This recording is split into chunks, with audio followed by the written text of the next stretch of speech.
The 1868 Meiji Restoration restored power to which Japanese emperor. If you get this wrong, you're totally offside and you have to subscribe to the channel.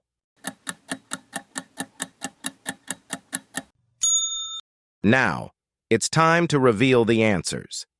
If you thought the answer was B, then you're completely offside.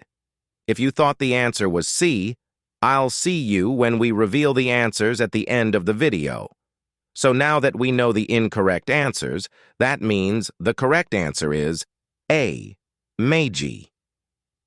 If you enjoyed that video, please don't forget to like and subscribe for more quizzes like this.